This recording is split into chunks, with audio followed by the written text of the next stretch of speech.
do exceeding abundantly above all you can ask or think. He's going to do exceeding abundantly above all you can ask or think. Well, you know what time it is. Come on in the room. It is E320 o'clock, and we want to call Lottie Dottie and everybody into the room. You know what we're going to ask you to do when you come into the room. You're in the E320 Empowerment Room, and we want you to go ahead and drop those prophetic words that simply states, I'm in the room, and we want you to specify where you are listening and viewing from. Whatever that place may be, whether you're in a different state than us, whether you are in your domicile, your automobile, your place of work, your place of business, your place of worship, go ahead and drop it. Let us know who you are, where you are, and that you are in the room. My daughter, Apostle Juanetta Ash Crew. Listen, Apostle Ash said she's on her way back. She's making a comeback. So I want you to look out for her very, very soon. Daughter, good to see you. Thank you for being in the room all the way from Gadsden, Alabama.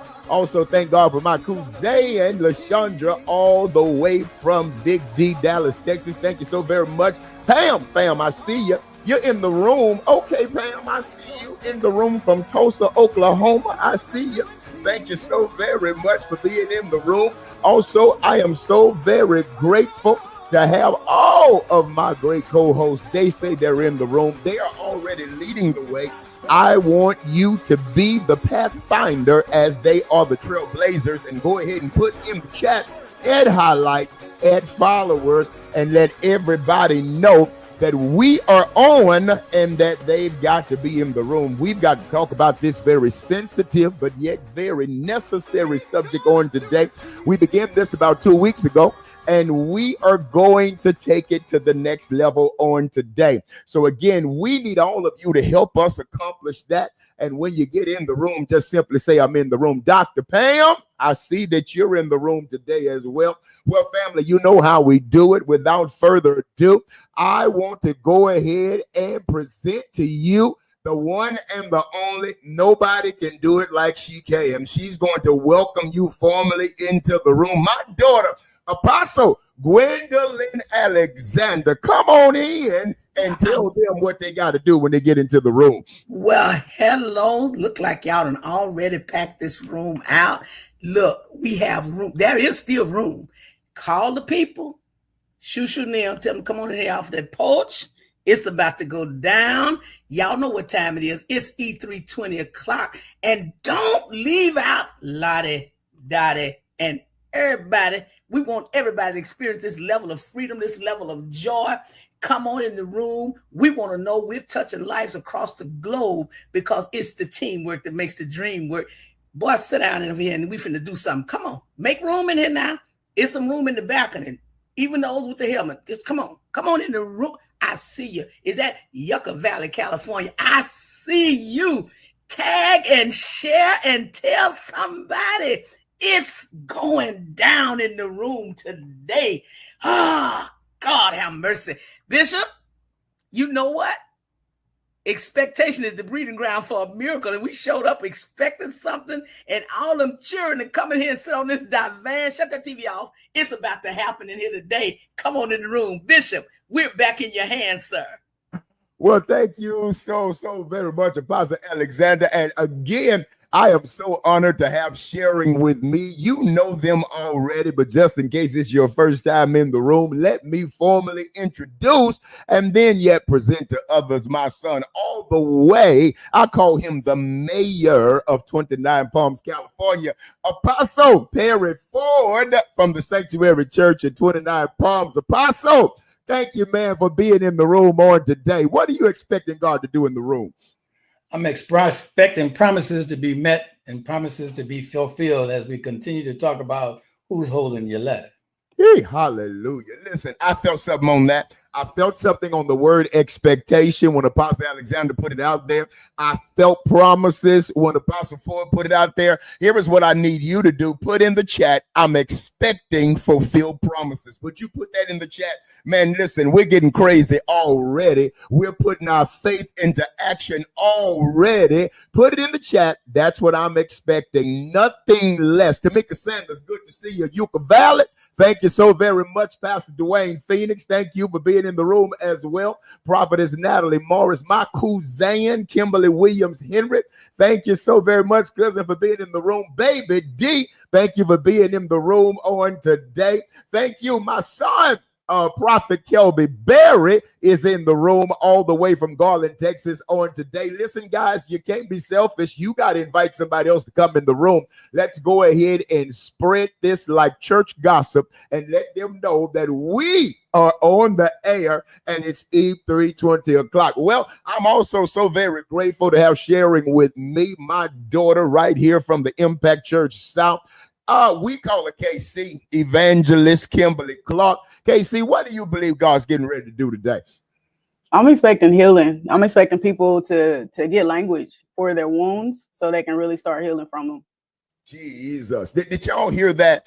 In other words, God's about to speak to you in a supernatural, divinely articulate fashion that's going to address your specific issue. I want you to drop in the chat, he's about to talk to me. Would you put that in the chat right now? He's about to talk to me. Now, I'm not saying he's not going to talk to you, but what I am declaring and decreeing is that he will talk to me. The Bible said, thou shalt decree a thing and it shall be established. In the Hebraic tongue, a decree means to cut some stuff down, or to establish it means to settle it and make it final. Woo. Lord have mercy. As it is in Hollywood with a director who's producing a movie, you can't watch it thoroughly in its entirety until they get to the final cut. Here is what I want you to put in the chat. This is the final cut. That thing that I've been trying to break through, that thing that I've been trying to get to, I'm about to make the final cut. I'm tearing, I'm cutting, I'm severing some things in order to get to the things that God has promised me. We told you earlier, we're expecting the fulfillment of promises. Also, another great daughter with us on today from Homer, Louisiana, Faith Walker's Church. My daughter, we call her Dr. A, Dr. Adrian Woods. What do you expect God to do today? Bishop, I'm standing on those boundaries. I'm expecting you all to set these boundaries so you can establish things so you won't burn out. Boundaries again, Bishop, boundaries. I got it. I got it. I got it. Thank you so very much.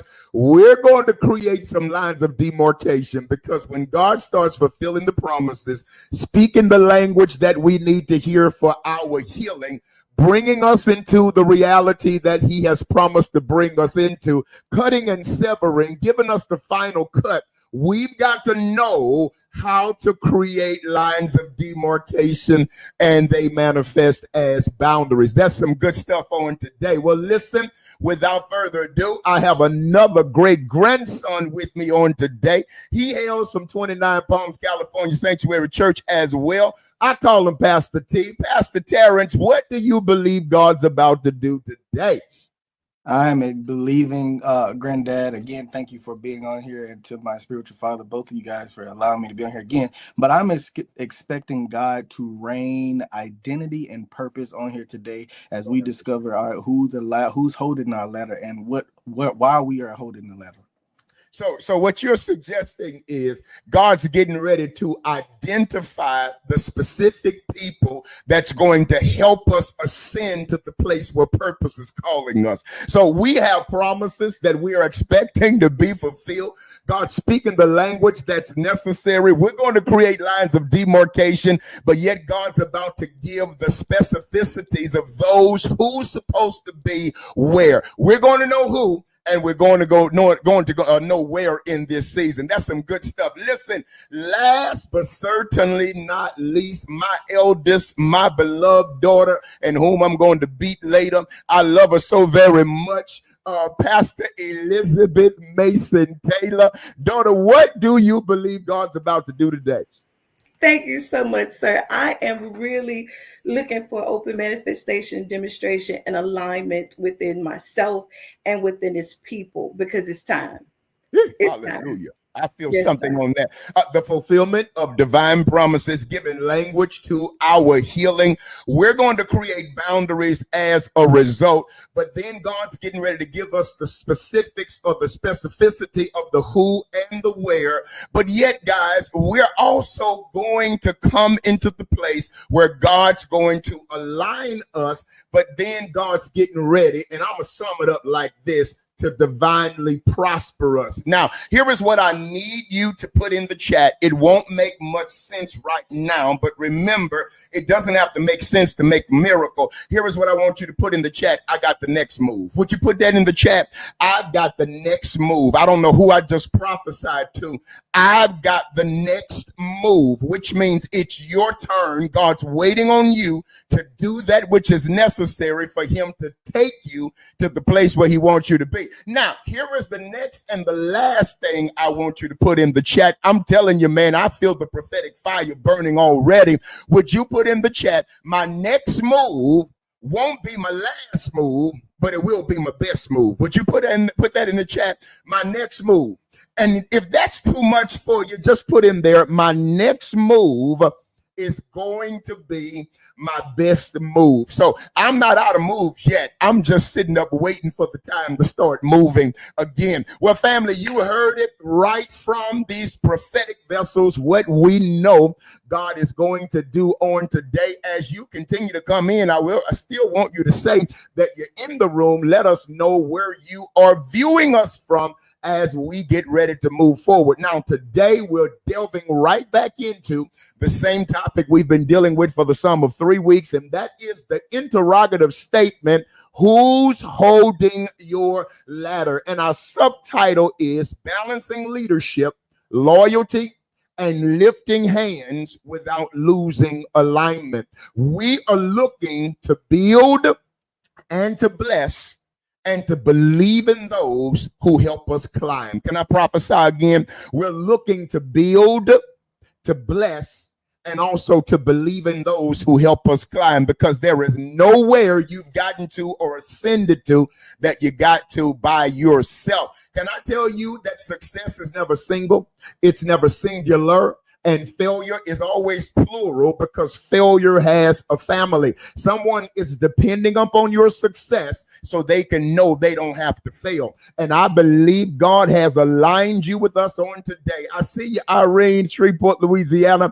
In order for you to be able to receive the necessary tools for success, well, again, you're in the empowerment room. We call it E320. We believe in the promises of Ephesians 3:20 that simply states, now unto him that is able to do exceeding abundantly above all that we can ask or think, according to the power that works within us. I am your host, believing God to do the most in you, for you, and through you, Bishop R.G. Mason II. And we put this platform together to enkindle your faith, expand your vision, and empower you to believe, experience, and walk in the miraculous power of God. Now, as always, we begin with our confession of faith. It's going to be on the screen, and no matter where you are, I want you to quote it with us aloud, because you're prophesying as you quote it and recite it. And it reads, I walk in the power of Ephesians 3:20. I am empowered to prosper, healed in my body, and sound in my mind. I am emotionally intelligent. I'm fully prepared and anointed for the moment I walk in. See, my co-host already know it. Y'all may not have got it, but every time I get right here, I feel something. I want you to put in the chat, this is my moment. Man, this is my, I've been waiting. I've been waiting for this moment right here. I know all hell is breaking loose, but I've been fully prepared and aligned for this moment that I'm in right now, which means if I'm in warfare, I have the tools to win the war. It means if I'm going through hell, I've got the power to put out the fire, because this is the moment that I've been aligned for. I carry the spiritual insight and the strategies of Solomon. I live under an open heaven. Yes, God, yeah, God. And no good thing shall be withheld from me. Now, I need you to say this like you mean it. I believe it. I receive it. I walk in it. And it is so. Well, listen, today our foundational text is coming from Exodus chapter 17, verses 10 through 13. And many of you understand this particular text. You have read it, you've preached it, you've heard it, preached it, you're hearing, you've studied it and meditated upon it. But if I could give you the Cliff Notes version, it speaks of a time when Israel was fighting the Amalekites and Moses stood on the mountain and he represented not only the vision of Israel, but he represented the victory that Israel was going to have. And so when his arms were lifted, Israel prevailed in the battle. But whenever his arms dropped and they became fatigued, the Amalekites prevailed in the battle. And so there were two prophetic ladder holders who understood something without having to be told something, that if I can get on one side of my leader and you can get on the other side of our leader, we can hold up his hands and all of us can experience victory within the battle. They were Aaron and Hur. And the Bible says, so Joshua did as Moses said to him, fought with Amalek, and Moses, Aaron, and Hur went up to the top of the hill. Now, I want to shout out some Joshuas who's down in the valley fighting, and you believe that you're becoming too weary because you can't do it by yourself. God has not forgotten about you. Moses is looking over you, but then there are some Aarons and Hurs that are coming to assist you. And the Bible says it came to pass when Moses held up his hand that Israel prevailed. When he let down his hand, Amalek prevailed, but Moses' hands were heavy, and they took a stone, put him under it, set him there. Aaron and Hur stayed up his hands on the one side, and the other side his hands were steady until the going down of the sun. And Joshua discomfited Amalek and his people with the edge of the sword, which means he defeated them because everybody got in their proper place. Now, Moses stood as the visionary on the mountain, but his victory depended upon those who could hold up his hands and make him steady when strength began to fade. Now, I want you to understand that Aaron and Hur were fighting a visible, were not fighting a visible battle.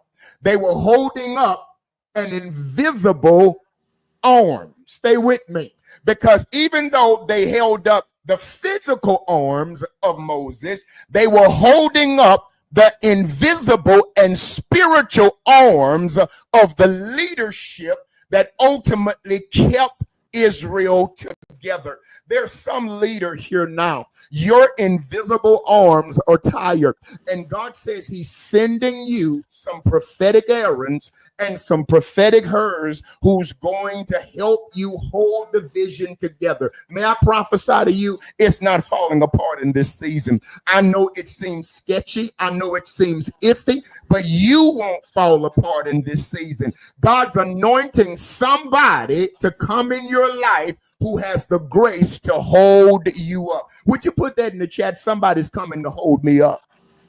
And when I say hold you up, I don't mean waste your time. I don't mean delay you. I don't mean cause a detour or a deviation in your life. I mean pick you up because you were too tired to stand up by yourself. It could be in ministry, in business, in marriage, in mentorship. There is going to be a supernatural rhythm that's created between you and those who are called to assist you. Now, for the sake of this lesson, we call one a climber. and we call one a holder. One's climbing the ladder, but then there are those who are called to hold the ladder. Every Moses needs an Aaron and a Hur, not for applause, but for alignment, so that you can keep me straight and focused enough so I can continue to ascend in the climb. And every climber needs a holder who can keep the ladder steady without them having to digress in order to progress, which means they don't have to come down from the ladder as they ascend up the ladder. But every ladder holder must be trained and trusted, because if the hands are unstable, the fall is the inevitable, which means you won't be able to ascend very long. So here is the question that is echoed throughout the text and throughout this subject matter, and you're going to hear it proliferated throughout the platform. Who's holding your ladder? See, a ladder represents opportunity and responsibility. It's the structure that connects where you are to where you're going. But ladders don't stand by themselves. They require the assistance from someone else to have the stability in order to help sustain and support someone else's strength. They try to hold you as you climb it. It is designed to be a system of accountability and ascension. But you've got to be careful who you allow to hold your ladder, because just because they're gifted does not mean they have the grace to hold your ladder. Just because they are anointed doesn't mean they have the ability to hold your ladder. You've got to be discerning in this particular season to know who's called to do what in your life. In psychology, there's a concept that touches all aspects of relational dynamics, and it's called dependency dynamics and interdependence theory, which deals with the fact that healthy systems operate through mutual reliance, which means I rely on you and you rely on me. I need you and you need me. We support and sustain each other in order to keep one another from being in a system or a place of strain. When dependency becomes one-sided, we psychologically break down, we burn out, we develop resentment, and sometimes we even develop fatigue. And so it's imperative that we understand that divine assignments require divine alignment. See, the battle below in the text was won by the balance above. But in our lives, in the case of ladder holders and ladder climbers, it's the balance below that helps win the battle above, which means you got to hold me down here as I ascend up there. When leadership gets heavy, it's not the weight that's a sign of weakness. The weight is a signal for weight lifters. You know what that means? It means you've got to see me under the strain of my assignment, and you've got to come help me. Now, I'd like to coin a phrase called spiritual synergistic dominance. Now, this particular word comes from biomechanics, and synergistic dominance deals with the fact that a weaker muscle will sometimes kick in and try to help a stronger muscle because it refuses to let that muscle work by itself. In other words, if you're working your pecs, your shoulder is going to automatically kick in, but you've got to develop mind-muscle connection, tell your shoulder to stay out of it so you can work your chest. Well, likewise, in the body of Christ, we should have those who are assigned to help us, but yet know their place and know when they're supposed to produce. Because anything outside of that creates abnormality and deformity, and it causes people to ultimately burn out and become inactive, to become wounded, silenced, and sometimes even become absent. But I believe that the reason God allowed you to tune in today is because you're getting ready to have the wherewithal to not only see, but also seize the moment when you understand who is designed to do what and who has been divinely appointed to beware, because identifying who's holding your ladder will ultimately mean that you are preventing others from shaking your ladder. Because if they're not holding it, they may be trying to shake it, because everybody beneath you is not supporting you. Some folk are just waiting for you to fail so they can say, I told you so. And if you're going to have a system that works through supernatural automation, here is what you need to do. You may want to jot this down. Put this on the screen. Learn how to train your replacement. A secure leader raises ladder holders and ladder climbers. And they do this through instruction, watch this, but also through illustration, which means you don't just tell me what to do, you show me how to do it. But instruction and illustration sometimes is not enough to gather the greatness from me and thrust it where God is calling me. But here is the latter element, Dr. KC. The latter element is there has to be inspiration, which means you got to inspire people to be great. You got to produce an atmosphere that is the antithesis of mediocrity. You got to produce atmospheres where mediocre people stay so uncomfortable that they have to ascend into greatness even if they don't want to. And that comes, no pun intended, cheap plug, by also producing cultures of honor, because honored hands steady your ladder. When you honor the people that are serving you, they don't mind supporting you. Gratitude builds generosity and loyalty, but entitlement breeds resentment and enemies. Anytime you treat your people like they have to serve you, like you're lording over them, you are ultimately training up people that will eventually resent you and become an enemy to you. But can I flip the script before I move on and pass this to our co-host? I think we also must develop the discernment, Alexander, to know everybody who's ambitious is not an Absalom.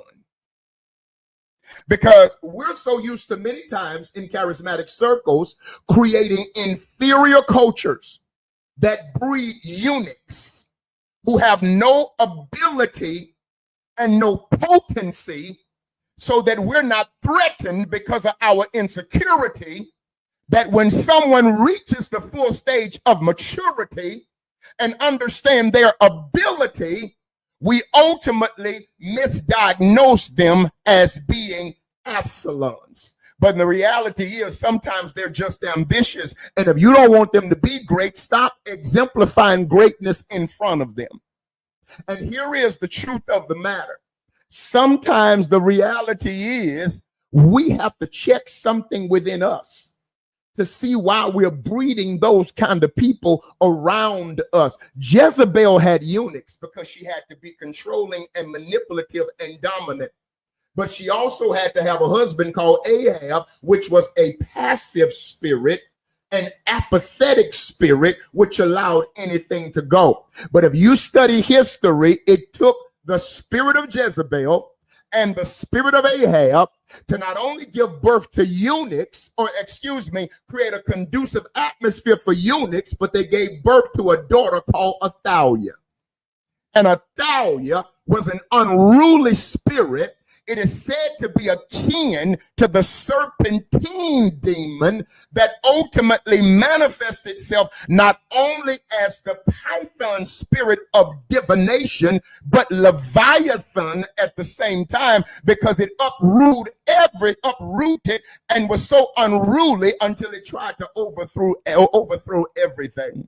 And so you've got to be careful in this particular season, and you've got to know who's holding your ladder. You've got to know who's truly stabilizing you and who's stealing your success at the same time. Well, it's very important that we create a structure of support, but we've got to make sure that we understand those who are at the very root and the core of the structure, and if they've truly been called to support us. Apostle Alexander, as we look at this particular passage and we see these dynamics, Joshua's in the valley.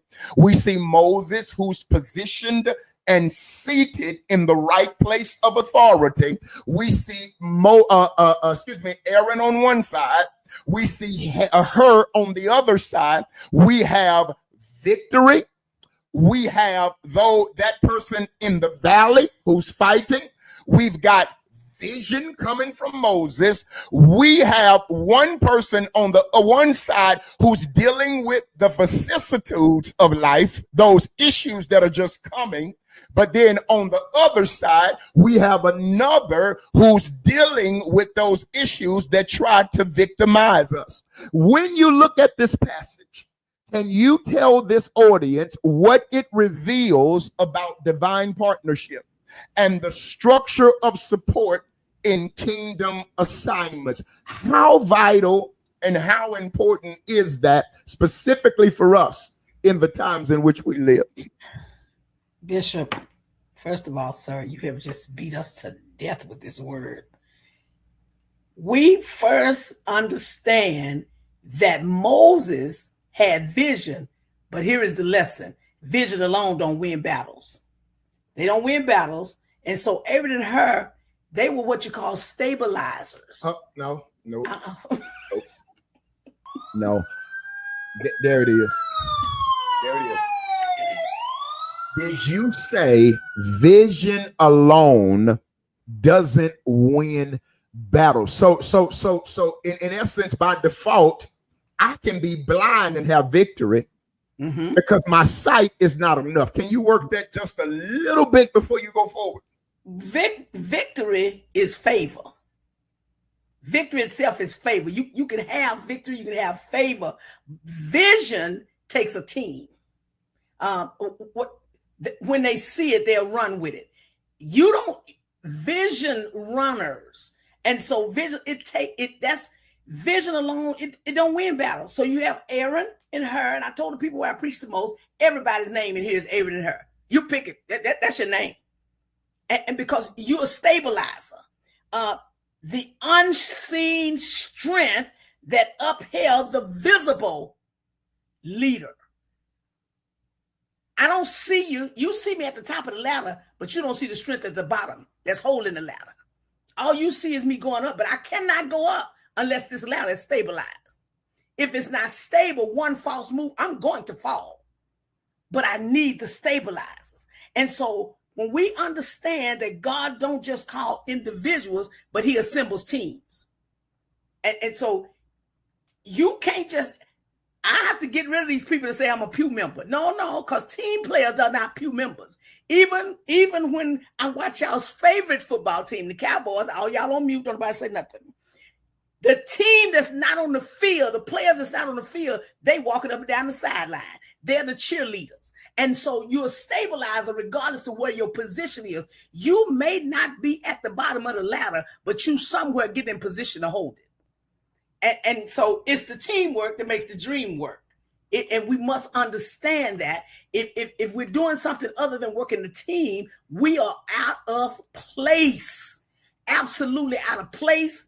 And so what Ecclesiastes says it best, 2 are better than 1 because they have a good reward for their labor. So support is a secondary, but it is supernatural. And that is my story for the moment, and I'm sticking to it. That's good stuff right there.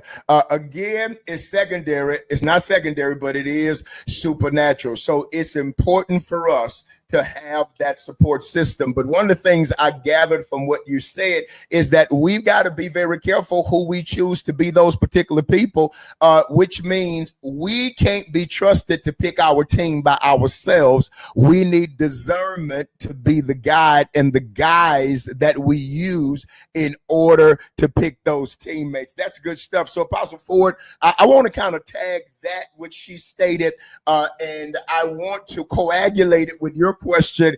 And the question is, how can leaders in ministry and business protect the ones who hold their ladders from fatigue and frustration that's sure to come when you are holding the ladder? Could it be, here is the B portion, could it be that it's very vital to make sure that discernment picks those people, because when discernment picks those people, they may have the capacity to be able to hold it and to veer off frustration and fatigue in the process. Can you help us and elaborate upon that? Yes, sir. Thank you once again for being on. I just love this in the sense that we have to understand as a leader, you're not just climbing, but there are people that are holding you must care for. Because without caring for them, your ladder will not be stable. And when we look at Moses, he didn't ignore his exhaustion. I love it because he pulled up a rock and he sat down. He realized that he was tired. He realized if I keep standing, I don't care how long they hold my arms up, I'm going to wibble and wobble and I might fall down. Even with my arms up, I need to be stabilized by sitting down. So I need to have them to continue to hold me up while I'm there. And I know sometimes as leaders, we don't think it's necessary for us to sit down. We think we always got to stand up. But sometimes we got to sit down while people are holding us up. And then we must create the rhythm. And hold. That was a siren, sir. So sometimes that was a siren administration. That was a siren. Sometimes you're saying we have to sit down while people hold us up. Now you're referring to this dynamic in the text, and I heard you intimate the fact that they set Moses down. I want you to talk about the level of security Moses had to have and how he had to resist the urge to become egomaniacal when his team told him to sit. If I may, and I might be like my sister, Elizabeth Mason Taylor, and get in trouble later. But I know this bishop that I love dearly. And there's sometimes that we have Aaron and hers on the sides, but we pull up the rock, and sometimes it's hard for him to sit down because he thinks he always got to stand. But he know he has stabilizers and he know he has the seat, but sometimes he doesn't take the seat. And sometimes it needs other people to insist that I know you're Superman, I know you can handle it, but you need to sit down while we hold you up. You can still be dynamic. You can still get the fire. You can still move things forward.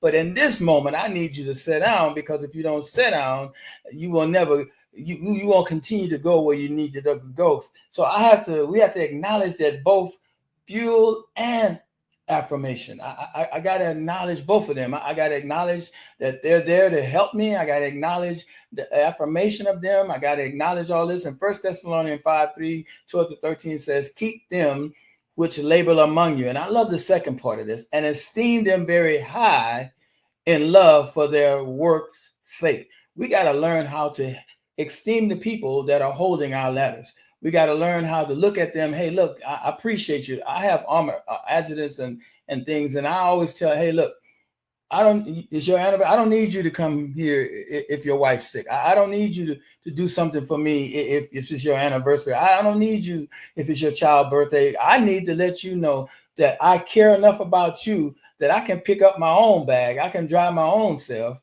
And I need you to take care of business, because when you do that, you will get loyalty, because you cannot sustain loyalty if you ignore sustained labor rather. You won't get the loyalty you need if you keep abusing the people who are working with you. So you got to care for them. You got to understand that you need them to survive. And I'm gonna leave that like that.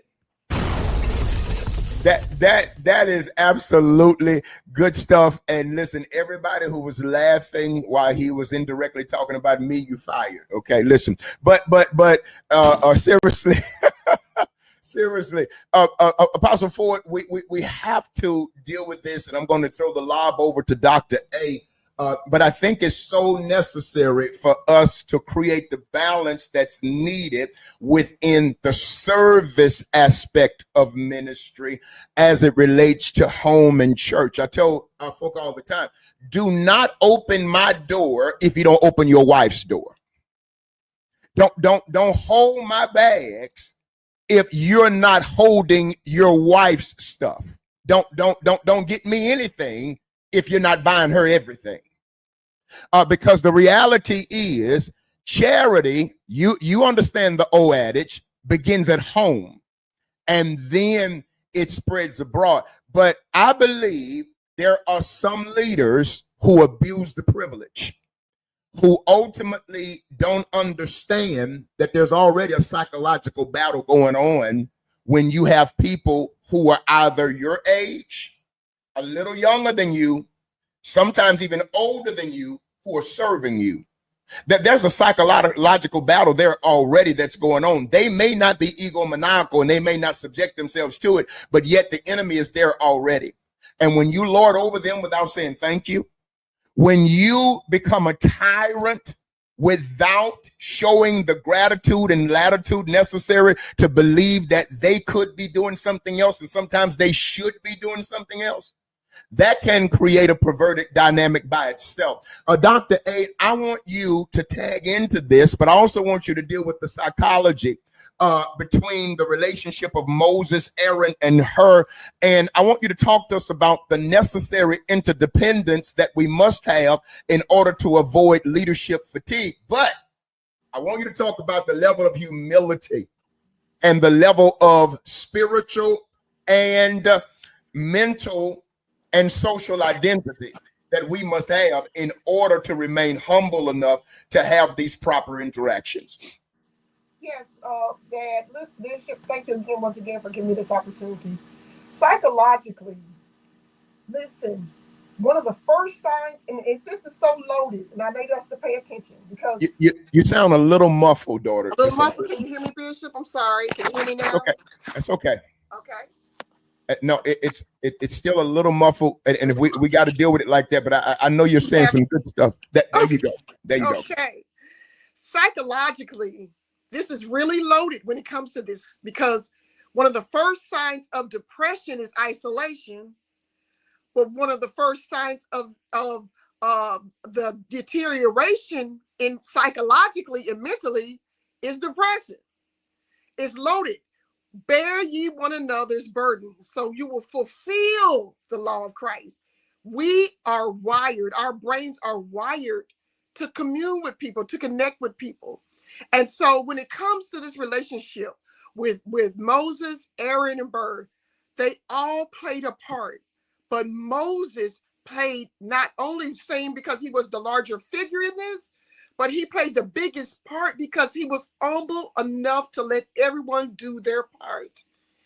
Joshua is on the field. Joshua is leading the men in battle. We have Aaron and Hur that are they symbolize his mental and his spiritual load. So they symbolize his emotional reinforcement, really, when you come to it, because they sat him down, they lifted him up.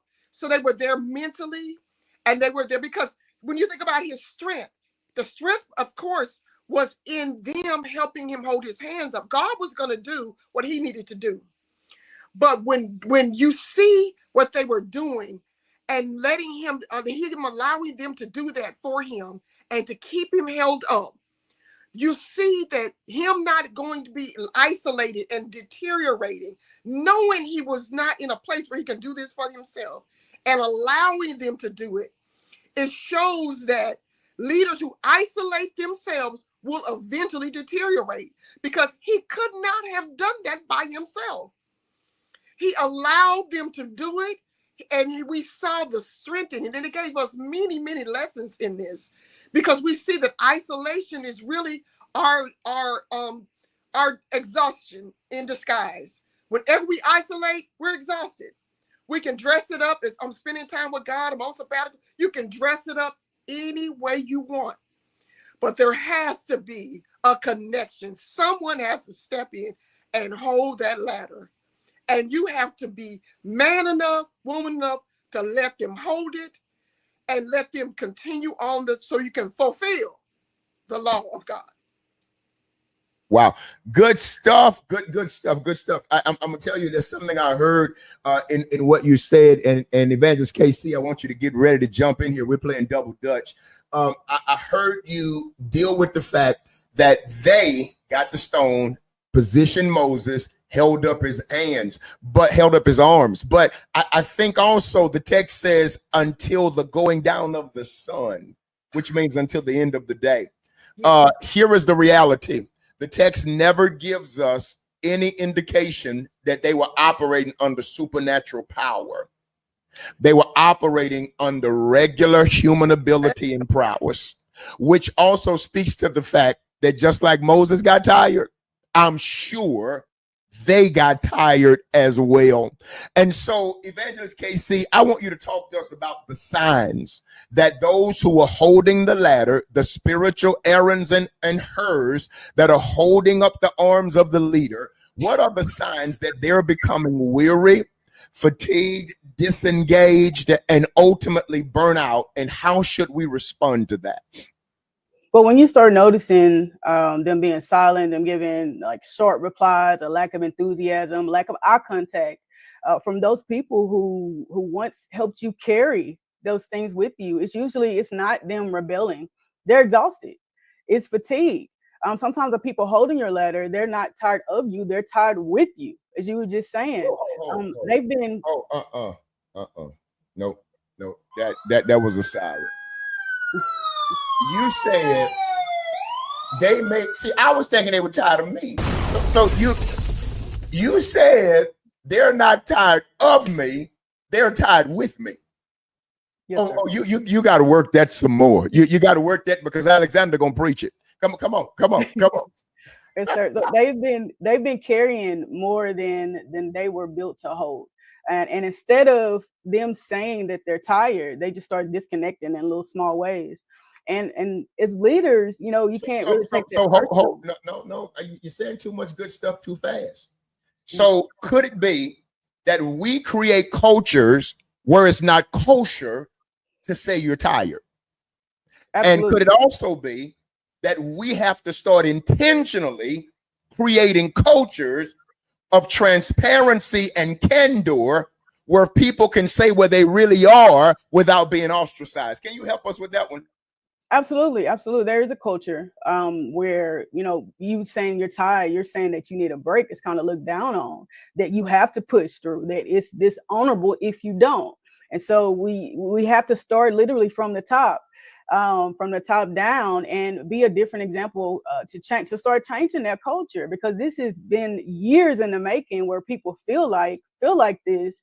And that's why we have such a disconnect with people's heart to serve and their willingness to serve, because they're so mixed up in these two. And so you can't really keep expecting strength from people that you don't really check on. Maybe they don't need a meeting just yet, but they just need a chance to really breathe without feeling like, you'll forget about them if they don't, or you'll treat them differently if they make a mistake. And it's easy to assume that people have checked out, but sometimes they're just empty. I think sometimes leaders can get so focused on the vision that they forget that the people helping you carry that vision, they're human too. And so when you notice that kind of shift, you slow down, ask questions, show gratitude. A simple thank you can go a whole lot further than anything else can, right? And so support has structure. And when one gets too weak, that weight, it shifts for everybody involved. And you can't build longevity if the people around you are silently breaking down. But in that same way, you have to create a safe space for them to be able to come to you instead of being silent, right? And so let them know that you see them, and even rotate the responsibilities around too if you need to. Wow, good stuff. So if I'm in a culture where I'm afraid to tell my leader I'm tired, I'm afraid to tell my leader my child has a game, I'm afraid to tell my leader my spouse wants to take me to dinner tonight, I'm afraid to tell my leader I hadn't cleaned my house in 7 days, and fear ostracism, criticism, and ridicule, I may very well be in a culture of witchcraft. I may very well be in a system where I'm being controlled by man more than God. I had one of my leaders before to come to me after they had made me a promise to be at church, KC. And they said to me, Bishop, I'm so, I mean, they were so sincere with tears in their eyes. I'm so sorry. I didn't know my baby has back to school night and I was coming, but I don't know what to do. I said, you don't know what to do? I said, you better go to your baby's back to school night.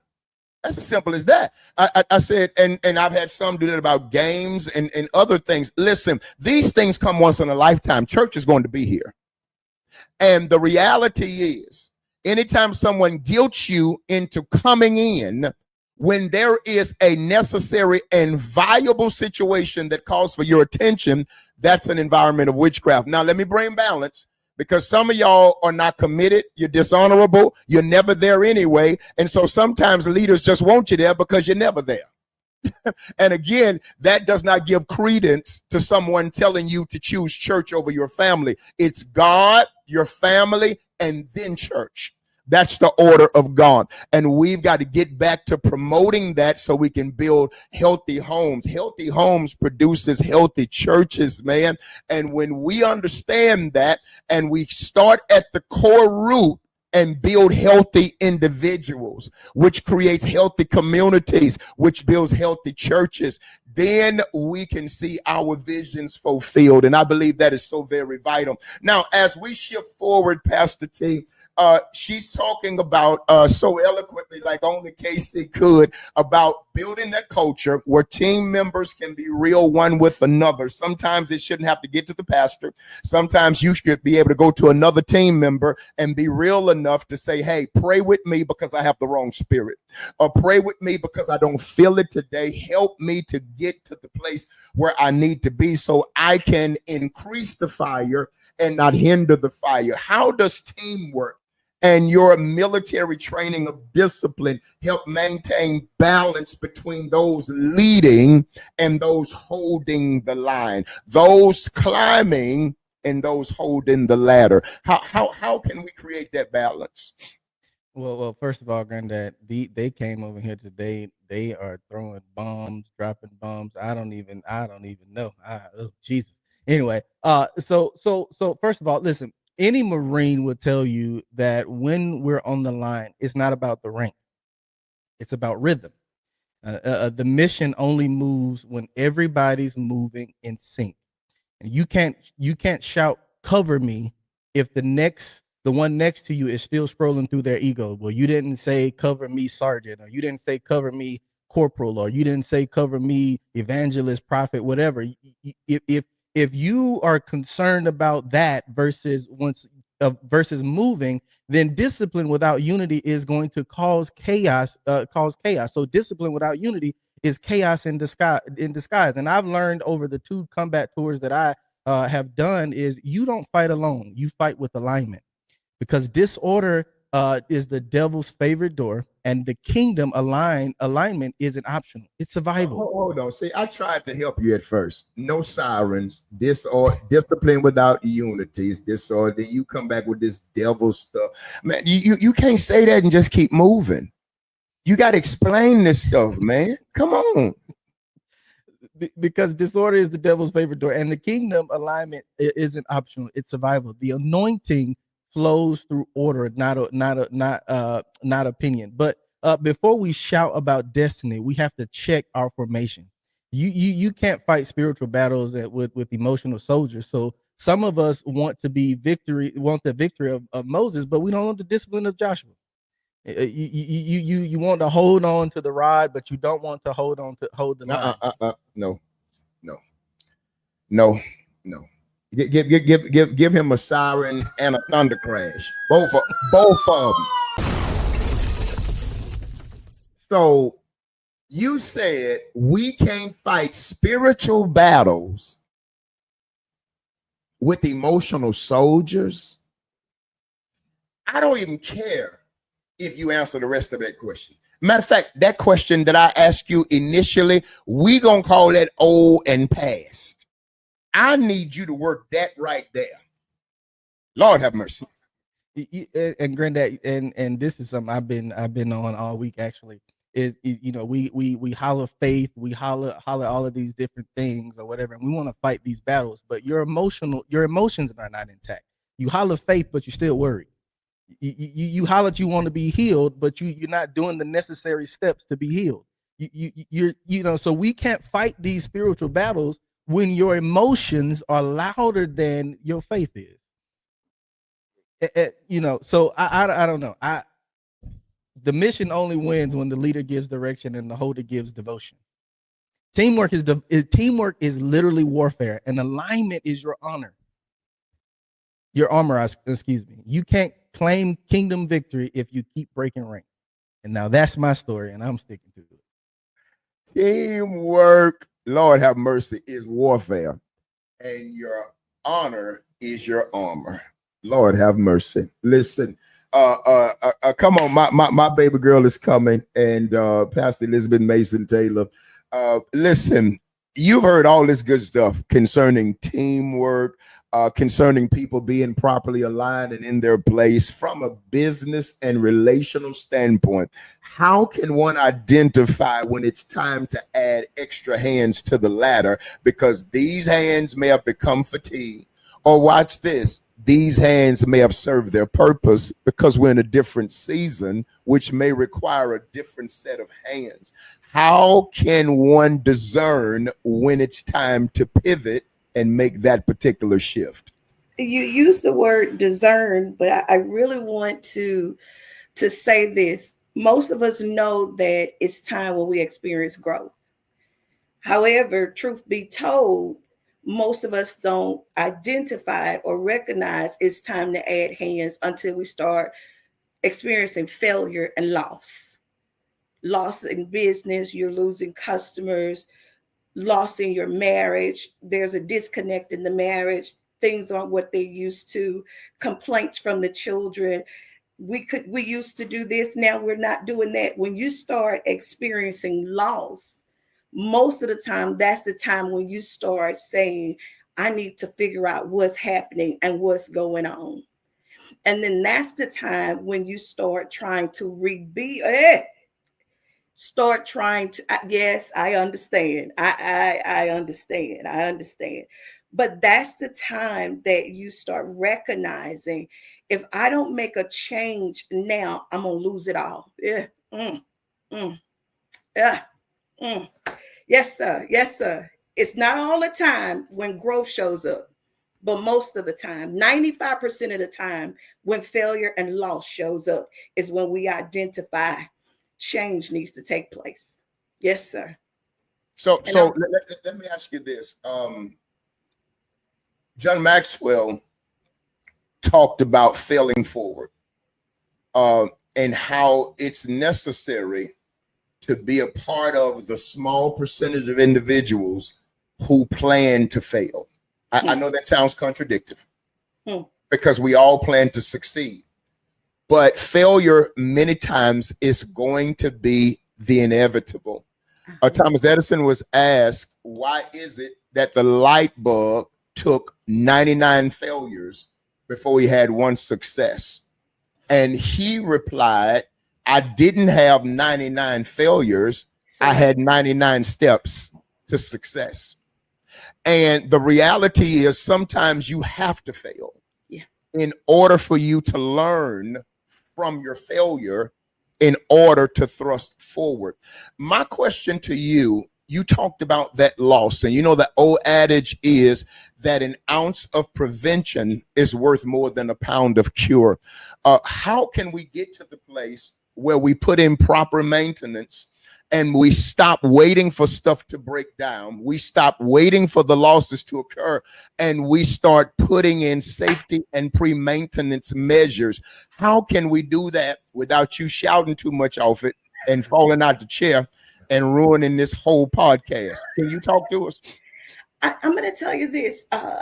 Pastor Kinder said something. Alexander said something earlier.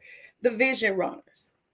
I believe when we create the vision, we don't create the vision with the level or with room to understand that, hey, it's a possibility that plan A won't work. So, where's my plan B? And then when plan B doesn't work, what will I do with plan C? Yes, sir, I understand. But I think it is about planning in the beginning. And that's something that I had to learn. I had to learn in business. Planning is one of the most important things that you will ever do if you're going to be Fortune 500, if you're going to be an excellent parent, if you're going to be a wonderful wife. If you don't plan, you can lose it all. So planning, yes, sir. So good stuff. Good stuff. Do you have to wait to be big to act big, or should you learn to act big like you're small? Act big while you're small, so you don't have to stay small. You've heard me say many times, if you stay small enough long enough, you'll be big enough soon enough, but you got to act big while you're small. Should I put certain things in place on the level that I'm on until I'm able to master that level, but always have in mind to scale up to go to the next level, and never allow mediocrity to creep in to make me comfortable where I am, but always have an appetite to ascend to somewhere greater? Now, before you answer that question, I think because there are those out here who really are battling with this because they want to scale, but they don't know how to scale. Is it important also for you to find someone who's already scaled? Absolutely. And be able to find the clues that success leads? Can you talk to that person who thinks they're going to pull themselves up by their own bootstraps? Talk to them. Oh, Lord Jesus. Yes, I can. Yes, I can. I just shared with someone the other day. Every day I'm looking at someone else to see what they're doing. Every day I'm going through the different websites, the different networks to find out what's happening in business now, what's profitable for us now, so that we're able to level up and scale up while I'm still on the level that I'm on. I'm looking every day at other insurance agencies. How are you all running your agency? I'm looking at those who are doing auto title services. Well, how are you getting the word out? What are you doing? If you don't have someone that's before you or someone that you can glean from, you'll never know. I think you said it best. Exposure brings on expansion. You taught us that years ago. Expose yourself, even though, oh Lord, have mercy on my soul. Even though you are where you are, a promise has been pronounced over your life. Exceedingly, abundantly, and above, he will do those things for you. But if you never expose yourself, if you never look to others who have run and gone before you, you will never know that you can tap into those things. You can have life more abundantly. You can do the same things and more if you don't position yourself to be exposed so that you can tap into your promises that's been pronounced over your life. Lord, have mercy, sir. I apologize. I'm cutting you off. To my soul. I'm cutting you off and your soul. Listen, here is what I want to say to everybody who's watching my daughter do her thing and who's listening to all of these prophetic voices. Hear me when I tell you, planning is necessary. When you fail to plan, you have already planned to fail. Proper planning produces proper results. But here is my addendum. You better write it in pencil. Stop writing your vision with a permanent marker. Stop writing your vision in ink. Write it in pencil and buy you an extra ancillary auxiliary eraser or ancillary eraser. Man, because you're going to erase some stuff. You're going to make some mistakes. You're going to get some stuff wrong. But most importantly, you're going to have some stuff outdated because the society is constantly moving. And so it's important for us to have that connection with people more relevant than us. I tell folk all the time when they say nice things about me and they give me all of the accolades, I tell them I'm just dumb enough to have smart people around me to make me look good. I staff my weaknesses and I work my strengths. I know what I'm good at, but I know what I'm not good at, and you won't talk me into doing what I'm not good at. I know my grace. And so, Alexander, what happens when we don't really know that? And when the spiritual one at the top neglect the ones that are at the bottom, and they neglect them spiritually, they neglect them physically, they neglect them emotionally, They neglect them mentally, but watch this, sometimes even financially. When that kind of disconnect comes between the ladder climber and the ladder holder, what is the inevitable? Well, first of all, the inevitable is failure. We must understand that God's design is relational and interdependent. So when leaders disconnect from those they serve, they literally interrupt the flow of grace, wisdom, and protection. And that's meant to cover the entire body. So neglect from the top creates spiritual bottlenecks. Vision may still be cast, but it will never reach the ground where it's meant to bear the fruit. Never. And so we have to be mindful of that. That if we don't be careful, we will suffocate our own ladder holders, if I can. So dishonor at the top, it'll drain the strength. It will literally create an unnecessary battle. And you said something so powerful. Usually it's because of my own inter-ego struggles. I have to be, you got to recognize me. You got to know who I am. And so I'm suffocating you when I'm a stickler for family. I'm a stickler for family. And thank you, sir, because we have become so religious minded, we forgot. And this is a plug right here. When we put honor back in its place, and it starts at the house, then we will honor the fact that we have to take care of family. We have to take care of our ladder holders, because otherwise it's called a self-inflicted wound. It's a self-inflicted wound, and you can't blame absolutely nobody. It's Romans 12:10 that says, be kindly affectionate one to another with brotherly love, in honor preferring one another. So overall, neglect destroys networks, honor restores order. We must admonish those that hold our ladder. I could not be at the top of this ladder without the ladder holders. I can't afford to suffocate you, because if I suffocate you, I just killed myself. That's my story, and I'm sticking to it. Alexander, oh my God, you set forward up so beautifully.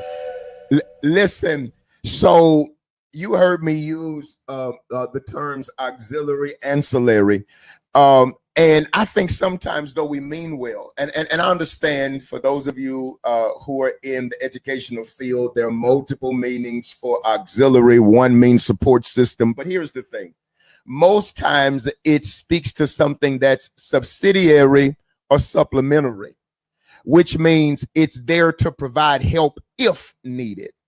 And I don't think that our department heads and our volunteers are really auxiliary, ancillary, subsidiary, and supplementary.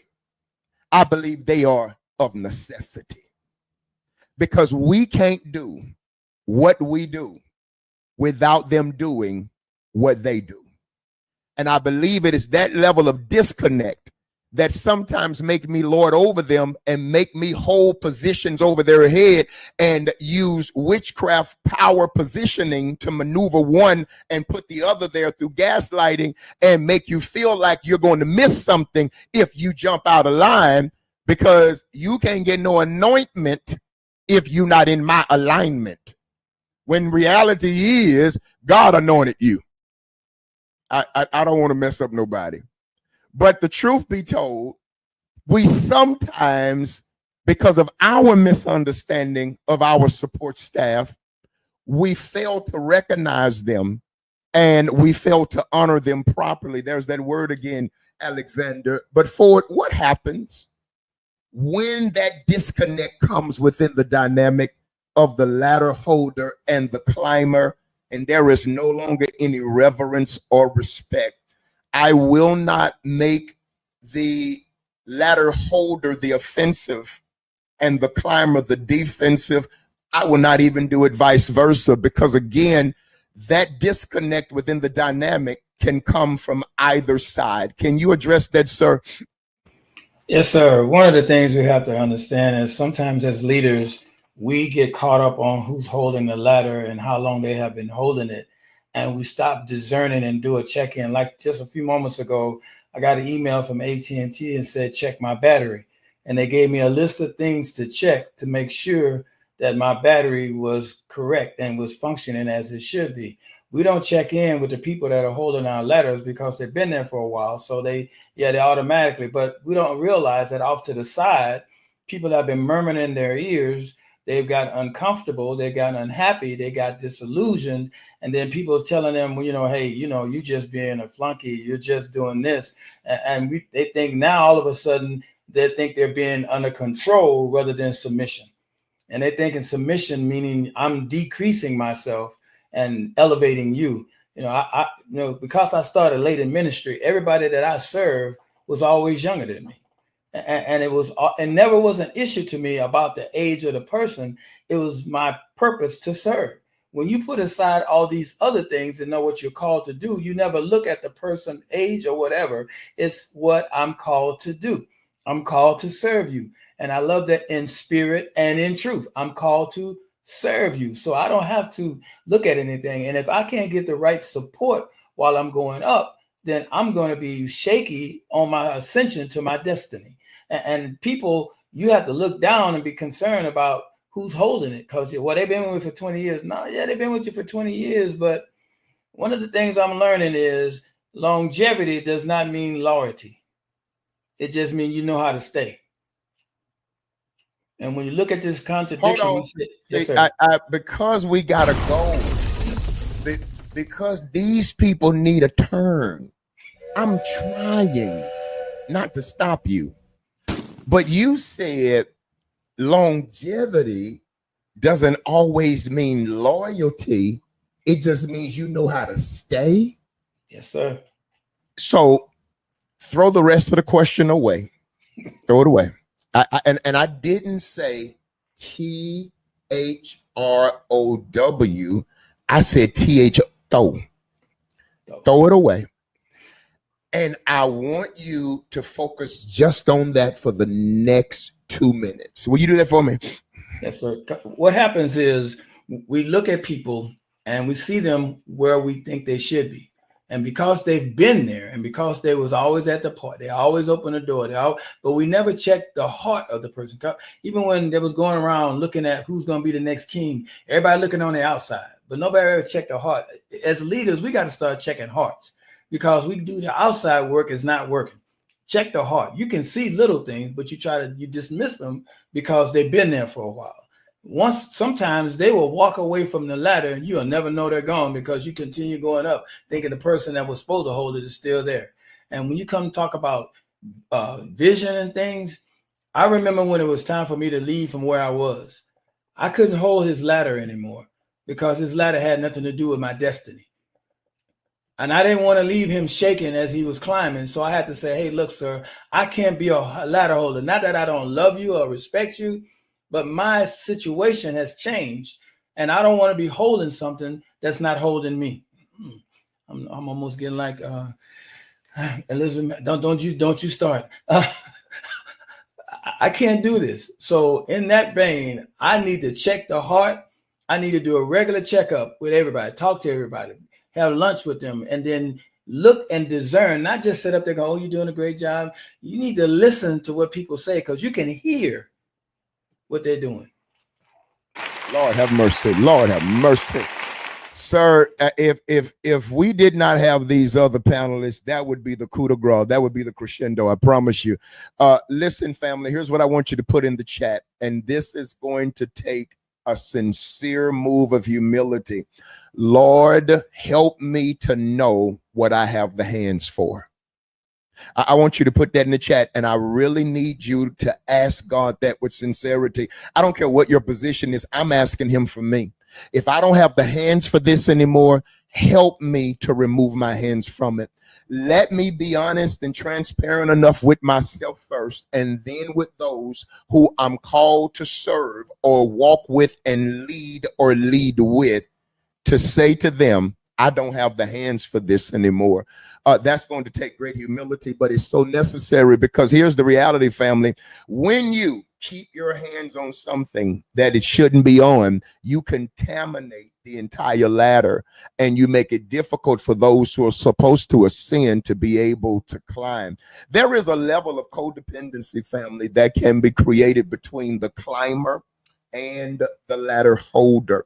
That level of codependency is psychologically rooted, and it has to be uprooted. But there is a sub level of codependency that I want you to deal with also, Dr. A, where many times I'm so focused on what my counterpart is not doing that I don't realize I've become distracted from doing what I'm supposed to be doing. Which means, Bishop, they ain't never here and I'm always here. You let them get away with everything and you don't let me get away with nothing. But by the mere fact that you know everything they do and don't do says that you're too distracted to do what you're supposed to do. And that's a level of perverted codependency. It's impossible to do what you're supposed to do, but you can accurately count what other folk are not doing. God never called you to be responsible for what they do. He called you to bear their burdens when they do it. But it's your job to do what you're called to do. I want you to deal very quickly. You got 2 minutes to deal with this psychology behind this. Yes, Bishop. The codependency relationship is very dysfunctional. It's where you're operating in patterns, in this leadership pattern where you don't even know it's happened until you burned out or you broken down. You compulsively worry about the feelings of other people and even sometimes taking responsibility for their actions and their emotions. What it all boils down to quickly is sometimes the holder of the ladder confuses with being needed and being valued. Then the climber will confuse with being supported with being superior. Because didn't I tell you you had 2 minutes, woman? I'm stopping. But no, you getting sirens. Now you gotta throw the question away. I want you to focus on the difference and the necessary discernment one must have to detect between needed and value. I just need you to deal with that. Bishop, quickly, this interdependence requires this mutual respect and boundaries. Back to boundaries again. We have to make sure that it is set on who is doing what purpose they serve, what are they doing. So when you start dealing with that codependency, that there could be one that is needed in a certain area, and that's their area. And then they'll confuse with being valued where they can take over a whole area where they were not needed in, and begin to have a complex of both ways, Bishop, of being valued and not being valued, because it's going to come out either way. That's why the heart, when you talk about the heart, because it's going to come out. It's going to be either some type of blow up or burn out if you don't set these boundaries. And then the climber will confuse with being supported to now they're being superior because they're supported. They do a lot. They have a lot to do. They're climbing. Now they feel superior. If we deal with a codependent relationship, you got the climber and you got the holder. Now everybody's when you talk about psychological standpoints, this is between the climber and the holders. You form identity issues because the identity depends upon their usefulness. And that's where they start basing their identity upon how they're used, their usefulness, what they're doing. And so you have to make sure there's boundaries set in those relationships, because that's a dysfunctional relationship. It's not going to work out. It has to go back to interdependence. And again, what you seem to be intimating to me, and KC, I want you to get ready to take this lob, is that sometimes within specifically our charismatic churches of color, specifically, and then just let me say churches of color, the church is the only place where we can come and be somebody without having to be credentialed, without having to be vetted. Without having to matriculate and go throughout the halls of higher learning, because nobody wants to contend with the fact if God really called you, if you really are who you say you are. And so sometimes, because we have no identity anywhere else, we have to come here to find identity. And sadly enough, we make position synonymous with identity. If you ask someone in church, who are you? Well, I'm a deacon. No, I didn't ask you what you do. I asked you who you were. And I believe, here is what you said, and this is what I got from it. You can correct me, that before I have a hand position, I have to have a heart posture. Because it is my heart posture that's going to enhance, enable, and sustain my hand position. That's Lord have mercy. That's some good stuff. Now, KC, I didn't do it to you. Pastor T did it to you, because this dude thought he was Tupac. He said wars come and go, but my soldiers stay eternal. No, I'm sorry. He didn't say that. What he said was, it's hard to win a spiritual war with emotional soldiers. We got to talk about it, because you heard me say last night, one of the most dangerous prophets in the world is an emotional prophet. Because you think it's God when it's really your feelings and your emotions. It's dangerous to be an emotional believer. And sometimes we have been reared in churches where we've called everything a demon. The late Dr. Jack Hayford said, you cannot counsel a demon. He said, but you can't cast out the flesh either. Sometimes you've got to be ministered to psychologically, and you may have some mental issues, and you may have to learn what Peter Schizo called emotionally healthy Christianity, where it's okay to be an emotional being. It's okay to feel. It's okay to process thoughts and feelings, but you got to know how to balance them. I want you to talk to us in about 2 minutes about the importance of emotional intelligence and what it looks like maintaining a relationship between the climate. Matter of fact, I'm throwing that out the window. I want you to talk to us about the importance of being an emotionally healthy Christian. Yeah, emotional intelligence is important, especially in Christianity. It's when we first come to Christianity, we have all these different things that we're trying to learn to live. We never lived a life like this before, and so we have all these different things that we never dealt with in the world coming at us. But now we can't avoid it. We can't numb it. We have to deal with it, and that's where our emotional intelligence comes in at. So what emotional intelligence basically is, it's learning how to recognize what you feel, why you feel it, and how not to let it run your life. And learning that, especially when you're in a community of people who are also sick, who are also trying to heal, who are also trying to get delivered, you have to learn how to deal with your own stuff, how to not put that off on other people, and how to not receive other people's mess too when they try to give it to you. So emotional intelligence is extremely important in the Christian community, for you to be emotionally healthy, in order for you to grow and in order for you to be spiritually mature. Lord have mercy. Good stuff. Good stuff. Same lob coming to you, Pastor T. How does trust function as the foundation of any ladder holding relationship? And to give you that plug from KC, Evangelist KC, how does emotional intelligence and balanced emotionalism play a role in that as well? Well, trust is the glue that keeps the climb steady. You can't climb confidently if you're constantly checking the ladder stability. So you can't go up a ladder if you're constantly looking back down, trying to see if the ladder is going to wobble or if it's going to move. And some of us are anointed, but we're anxious because we're surrounded by people who only hold us when it's convenient. But when trust is present, tension turns into traction. Real trust let people let me focus on the assignment and not on the anxiety. If I trust you, I can focus on the assignment. If I trust you, then I'm not concerned about anything, and my anxiety seemingly goes away. Trust doesn't mean I know everything. It just means I believe something. It means I believe that believe the God that called me also equipped me, the hands that hold me. Because if I have to question your grip, I'll never reach my goal.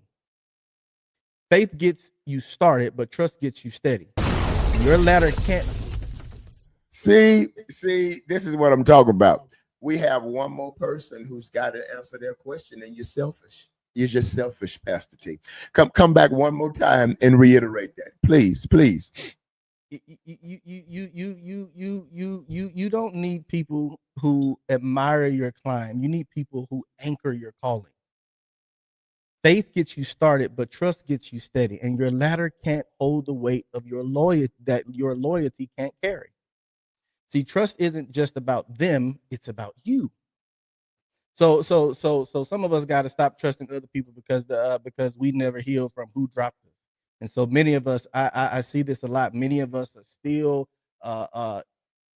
interacting with people, and we're interfacing with them with the stuff that happened to us years ago. Sigmund Freud calls it significant emotional events, and it shapes the way we lead people. It shapes how we interact with people, and it goes back. That also goes with the emotional intelligence as also. But the God who lets you fall didn't fail you. He was the God. He was teaching you how to land.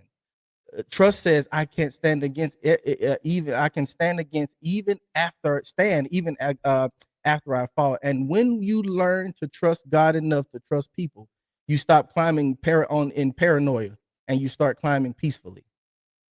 Now that's my story, and I'm sticking to it. So for your son-in-law, when I asked him just to give me that little bit, he came and dropped new bombs. He didn't reiterate old bombs. He said you thought that was something. Wait until you hear the rest of it. Okay, I got you. That's your story, and you're sticking to it. So that's good stuff, man.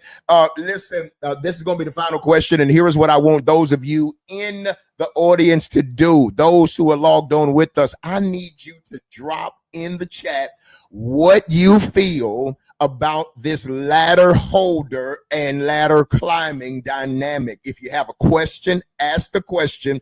But if you have a statement that you need to make that you believe is going to bless somebody. Now, let me say this. I'm not asking you to pray for nobody. I'm not asking you to prophesy to nobody. I'm not asking you to give a long dissertation. I'm only asking you to drop a bullet or a bomb that you believe can be a blessing to somebody else, okay? That's what I need you to do. So again, I want you to make ready to do precisely that as we get ready to come to a close. But listen, Pastor Mason Taylor, what are the signs? Because there's something that Pastor T talked about, that relationship of trust. Can it be that sometimes that relationship has become cancerous and eroded because of the fact of the matter that that person did something to lose my trust or to betray my trust? Should there be a time when I allow them to regain that trust? Or is it sometimes beyond repair? I have to forgive them, I have to love them, but I yet have to replace them in business and in ministry. How do I know when it's time to develop, retrain, and sometimes reprogram and deprogram as opposed to realign? But sometimes how do I know when it's just time to replace? One thing hit my mind, and I'm not sure if you all have ever experienced this. When you start the business, you're the show. But as you develop the business and you bring on others to help you drive the business, you notice when it's time, because the drive is gone. Not only is the drive gone, but you start being the show again. And when you start being the show again and you start feeling the weight of the burden again, that's when you should say to yourself, something's happening here. Something's out of line. It's almost like a vehicle. When you first purchase it, it rides real smooth. It rides real nice. It's all kind and wonderful. But then after a time, when the tires start wearing down on it, help us, sir. You start noticing something's happening because it's veering off when it should be. I used to be able to drive without my hands on the steering wheel, but now that I'm riding down the road, the vehicle is veering off just a little bit. Something's wrong. And I got to figure out what's happening, which means for most of us, we have to take it to somebody to give us an alignment, because we've detected that something is not right, because this was one moving smoothly, but now it's off course. Sir, I don't want to have any problems today. And your daddy was getting ready to say, before I have a problem with you, let me go ahead and jump in and say this, because this is really good. So hear this. Could it be that some relationships never had to be ruptured? That some misunderstandings never had to happen? That's right. That some breakdowns on our anatomical, spiritual, and mechanical vehicles never had to happen had we paid attention to the signs. Had we paid attention, yes, sir. Had we did what was right. Now, sometimes we feel God saying that's enough. They've outlived their purpose and their usage. It's time to move on from them. It's time to break up from them. It's time to reposition them, because just because you reposition them doesn't mean that they don't have value or they still don't have a place. It may not be that place. But sometimes, because we are so loyal to nostalgia and what we've become accustomed to, we leave certain people in place too long. And here's how I like to characterize it, family. I'm going to sum it up like this. We miss our exits. If you've ever missed an exit in a metropolis like Dallas or Houston, it ain't like missing an exit in Shreveport. Trust me. If you miss an exit in Shreveport, you can catch the next one. And for those of you who are Shreveportians, you know, if I miss Monkhouse, I got Juella. If I miss Juella, oh, I got Hearn. If I miss Hearn, I got Greenwood. Oh, but don't you dare miss an exit in a metropolis. And sometimes we miss our exits because we're so used to driving the same course. That's good stuff. Guys, listen, thank y'all so very much. We're going to hear from our audience, and then we're going to come back with our one-word segment and let you guys give us the one word that's going to be needed for somebody today. Lisa Shante says, actions make the word. Number 2, they acknowledge your effort, and you can sit in your consideration in decisions. Dr. Pamela Phoenix said, emotions are the epitome of controversy in the church. There are individuals that will not allow you to enter a relationship of intimacy because they are wounded and are planted in superficiality. Trust is a mandatory attribute with regards to relationship. That is good stuff. Mr. Tyrone Cromwell said, be grateful for your ladder. They will help you to get to your assigned plateau. Prophetess Natalie Morris said, emotional engine light was on. Help me, Jesus. I got it. Dr. Pamela Phoenix again said it can be compared to a wife that's being abused. Lord have mercy. And she lets her Christian relationship with the Lord tell her to keep believing God by faith versus leaving. Lord, I don't know what woman may be in that predicament, but let me tell you, the law is for the lawless. Don't you stay there and be religiously guilted into getting your brains beat out. If he's beating you, he does not honor you. He does not love you. He does not deserve you. If she's beating you, she does not honor you. She does not love you, and she does not deserve you. Let's go ahead and get out of there. Momo Jones said, we see the signs and choose to miss our exit. Facts, which simply states, when someone shows you themselves, go ahead and believe them. Stop lying to yourself, believing they're going to be someone that they are not. Again, any questions, comments, or concerns, this floor is now open. We're going to go to our panelists, and we're going to get this one word as we get ready to close out. Pastor Elizabeth Mason Taylor. And guys, let me say this also for your consideration right now. I'm inviting them back next week to close this out as we come to the conclusion of the matter. I know there's so much left that they need to say. We're going to get to the segment that we were getting to, but yet we're going to have fresh and relevant information to give to you at the same time. What is your one word, Pastor Elizabeth Mason Taylor? My one word is align. Align. And the reason I am saying that is because the word tells us God has given us everything pertaining to life and godliness. You already have what it takes. Align yourself. And that's my word. I love it. I love it. He's already given it to us. We just got to get in alignment in order to receive it. I got it. I got it. Okay, see. Yes, sir. My word is grace, because grace gives strength to the person holding the letter and the person climbing. So you're saying grace is a two-way street, subjective and objective at the same time. I love it. I love it. I love it. Dr. A, what's your one word? Interdependence. I'm a movement by myself, but I'm a force when we're together. I love it. I love it. So we have alignment, grace, and interdependence. I love it. Pastor T. My word for today is trust, because progress requires belief in the balance between command and cooperation. So alignment, we have grace, interdependence, and trust. I got it. I got it. I got it. Apostle Ford. My one word is loyalty, because stability depends on faithfulness of the hands that's holding the ladder. So again, guys, we have alignment, we have grace, we have trust, we have interdependence. And Apostle Ford, one more time. It is loyalty. Loyalty.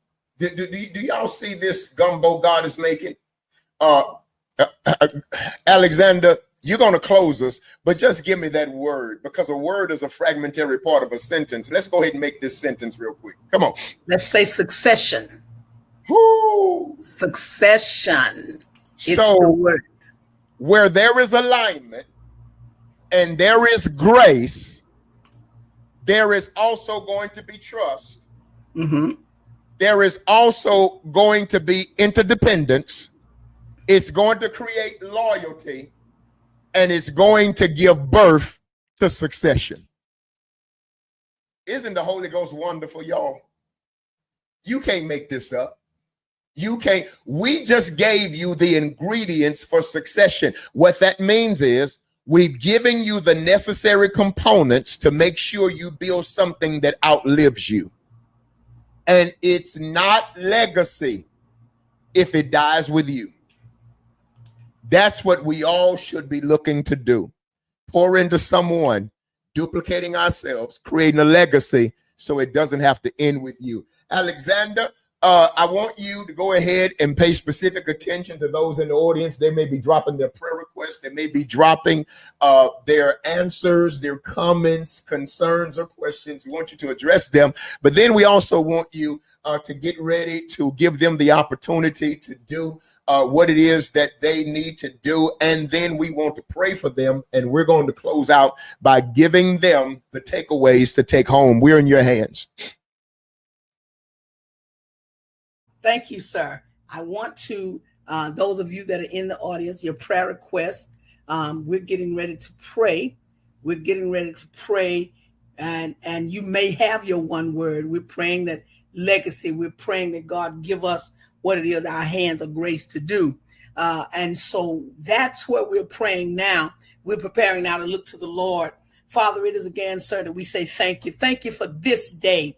Thank you for the wisdom, the wherewithal. Thank you for giving us a discerning eye and ear, that our hands will do what only you've assigned them to do in this season. We thank you that we even have the wisdom in succession, that we'll train somebody. We'll bring somebody up the ladder. And we thank you for it. We thank you for the wisdom. We thank you for Bishop Mason, who you allowing to give birth to these segments, that we'll all be better together. It's in the name of Jesus. We thank you for legacy. We thank you for succession. We thank you for alignment. We thank you because nobody can do this but you. In Jesus' name we pray. Thank you, Father. Amen and amen. Listen, y'all know what it's time to do. It's time to put seed in the ground. It's time to partner with this E320 empowerment. And if you can tell, we're continuing to grow. Bishop Mason has vision. And the question is now, are you a ladder holder? You don't have to be a member of Impact, but you can be a ladder holder. And that's the thing. Everybody that hold your ladder may not be sitting in your lap. And so you are on this segment each week, which qualifies you to be a ladder holder. Your seed today says, I'm holding the ladder. I need somebody else to get this. I need somebody else to know there is life after these times in different areas we've touched. If it is that you want to partner with us, partner with the vision of the E320 empowerment, you can do so. Your Cash App is $ E320 empowerment. Venmo at the E320. Again, the vision of Bishop Mason for this E320, one is to resuscitate. And I just want to know, can you stand by while CPR is being given? Can you stand by while the electrical paddles are being put on the chest? You stand by with your seed. You help him stretch the vision of the E320 empowerment. We are considered midwives, ladder holders. We're not pushing. It's the pain in the midnight that he have, but we're all standing by. We're holding the ladder so that it'll be steady. That's what our seeds say. And you dare not put seed in the ground and don't expect a return from it. We're not trying to sell you something. We're not trying to get something from you. The reality is, if you tell the truth, we've already gotten something to you. We've already gotten it to you. And so sow the seed. And if you're looking at it as it's just money, you don't qualify to hold the ladder. It's a connection. It's a conduit between you at the bottom of the ladder and the ladder holder. Let's put our seed in the ground. Let's put our seed in the ground. And what we're saying is vision, have more vision, Bishop. Have more vision. Stretch this platform as far as it can go. Stretch it so that we can all grow and be who we need to be in Christ. Again, our sowing is $ E320 empowerment and Venmo at the E320. Once you've done that, please drop it in the chat. I am a ladder holder. Just drop it there. We're not asking you to change your church home. We're asking you if you're willing to be a ladder holder so somebody else can get what you've gotten. That's the only reason you keep showing up, because the food is good. Bishop, we thank you so kindly, sir. We're back in your hands. Well, thank you so very much, Apostle Alexander. Listen, guys, here are our takeaways for today. And I want you to go ahead and put it on the screen if you can, administration. You guys drop it in the chat for those that may not get it as fast as they need to. And I want you to take your own personal notes. Number one, I want you to walk away with this: the right hands matter. Not everyone close to you is called to stabilize you. Proximity without purpose leads to disaster. You have got to have people within proximity who have purpose. Again, the right hands matter. Number two, support must mature. A ladder holder who never climbs becomes a liability, not a legacy. Train others to rise and do not make them comfortable staying down.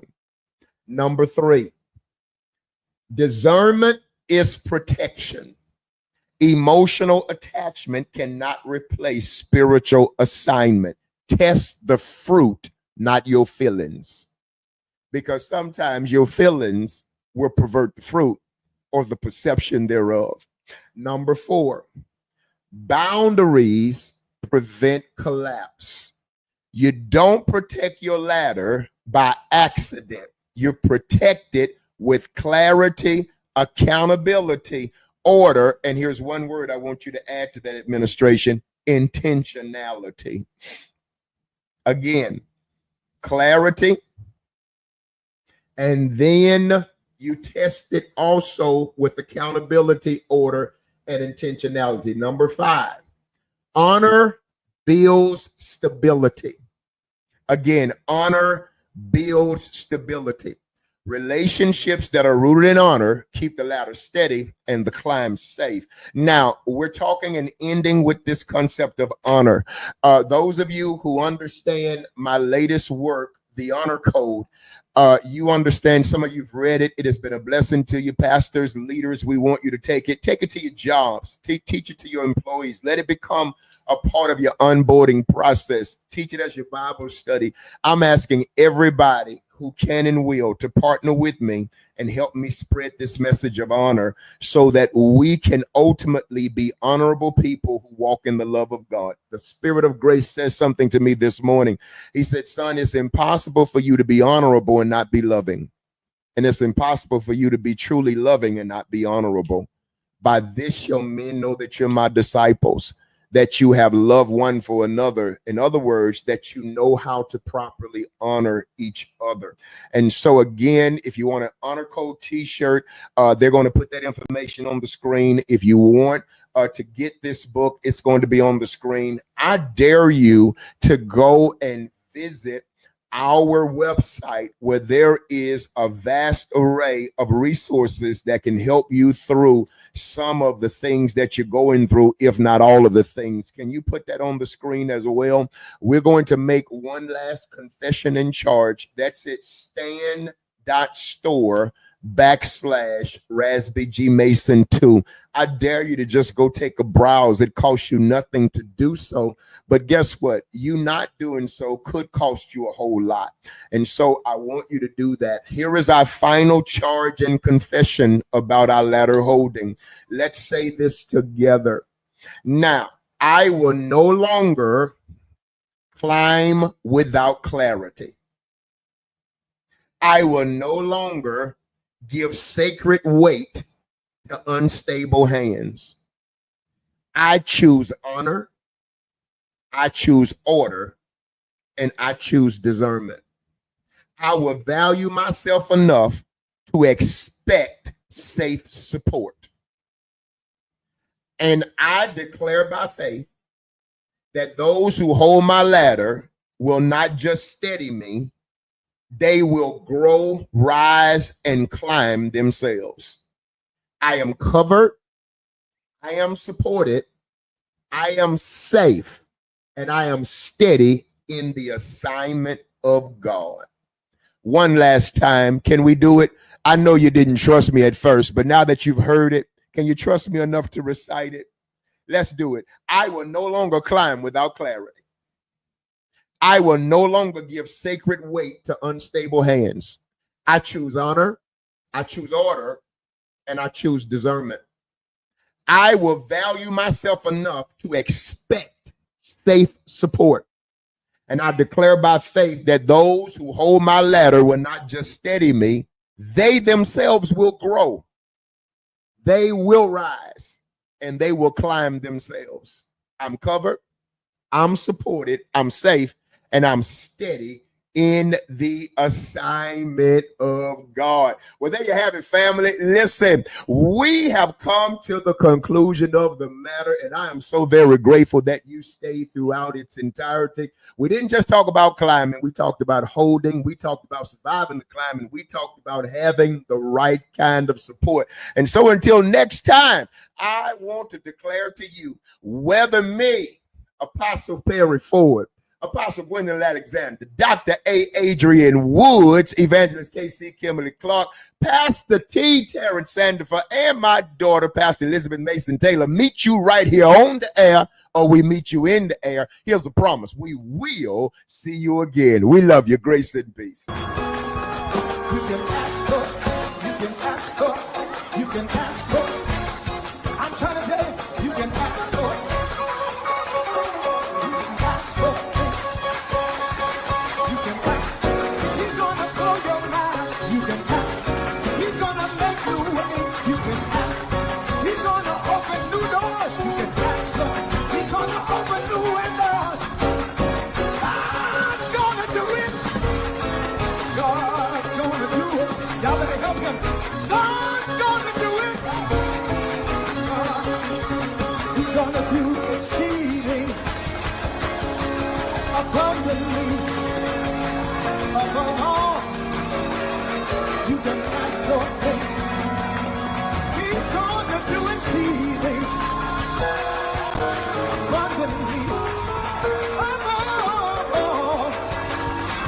can ask for. You can ask for.